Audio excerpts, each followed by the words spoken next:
Olá, essa é a série Síntese Proteica e mais o que? Na aula de hoje, veremos a relação do retículo endoplasmático rugoso com a síntese proteica, o segundo episódio da nossa série. Vamos lá?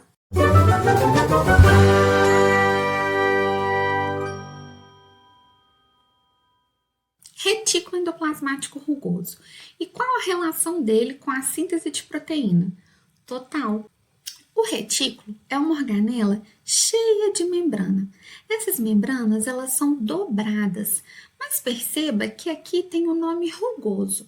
Rugoso é pela quantidade de ribossomos, esses pontinhos aqui roxinhos, que estão grudados do lado de fora dessa organela chamada retículo endoplasmático.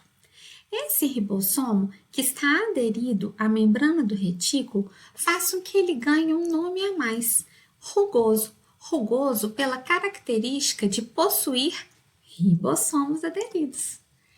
Esses ribossomos vão sintetizar proteínas.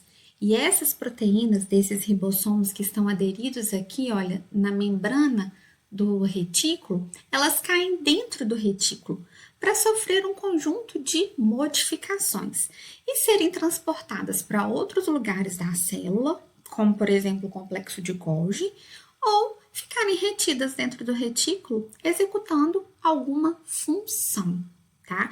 Então, é muito importante a gente associar a presença do retículo endoplasmático rugoso com a síntese de proteínas. Por quê? As proteínas são sintetizadas bem em contato com a parede dele e elas acabam de ser sintetizadas dentro dele. Dentro dele, elas também serão modificadas. O que é modificar uma proteína? Dobrar a proteína, por exemplo. Lá aquelas funções, aquelas conformações terciárias, quaternárias, isso que significa modificar uma proteína. Pode acrescentar açúcar na proteína? Pode. A gente pode fazer uma glicoproteína. E onde que acontece isso? Dentro do retículo. Então, o retículo é muito importante. Esse retículo é um monte de dobra de membranas que formam uma rede de túbulos ou bolsas achatadas, tá? E quando a gente fala que ele é rugoso, é porque ele tem os ribossomos aderidos do lado de fora. Pessoal, perceba uma coisa aqui. Os ribossomos, eles são muito menores que uma organela. Eles não são organelas. Esse é um erro muito comum que é difundido até em questões de biologia. Ribossomo é uma estrutura do citoplasma que é capaz de sintetizar proteína.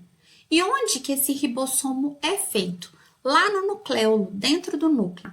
Mas, por favor, o ribossomo, ele não é uma organela, ele é uma estrutura do citoplasma. A organela é algo muito maior, algo envolto por membrana, algo que tem uma função muito complexa dentro da célula. Então, por exemplo, finge que a célula é uma casa e que a organela é um cômodo. Se eu colasse um balão do lado de fora da parede desse cômodo e esse balão produzisse uma estrutura que fosse capaz de executar uma função, esse balão seria o ribossomo. Então, o ribossomo é infinitamente menor que uma organela. Assim como um balão é infinitamente menor do que um quarto, um banheiro, um cômodo dentro de uma casa, ok? Revisão, função do retículo endoplasmático rugoso e modificação de proteínas. Bom, aqui nós temos uma micrografia eletrônica de transmissão NUSA. O que é isso? Uma foto da célula. Mas uma foto no microscópio eletrônico, que é onde a gente consegue ver organela, membrana e etc. Aqui do lado de fora a gente tem o retículo. Ah, não acredito. É assim mesmo. Você vê todo bonitinho lá no livro, mas na prática é assim, preto e branco. E aí a gente vai e põe lindo lá no esquema, né? Então, presta atenção aqui, esse pontinho, esse pontinho, esse pontinho, ribossomo. Olha como é menor do que a organela retículo. E a organela retículo tem canais. Então, por exemplo, o ribossomo que está aderido aqui no retículo vai produzir uma proteína que vai cair dentro do retículo.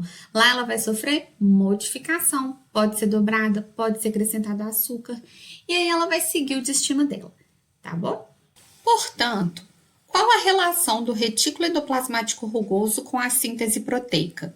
Quanto maior a extensão do retículo endoplasmático rugoso, maior será a taxa metabólica da célula, maior será a sua capacidade de síntese de proteínas, pois mais proteínas serão produzidas e modificadas pelo retículo. Em seguida, as proteínas do retículo serão embaladas em vesículas, em bolsinhas de membranas e enviadas para o complexo de Golgi. Esse é o segundo episódio da série Síntese Proteica e mais o quê? No próximo, falaremos da relação da síntese proteica com as mitocôndrias. E no fim, encerraremos com a correção e revisão da questão do Enem que inspirou essa série.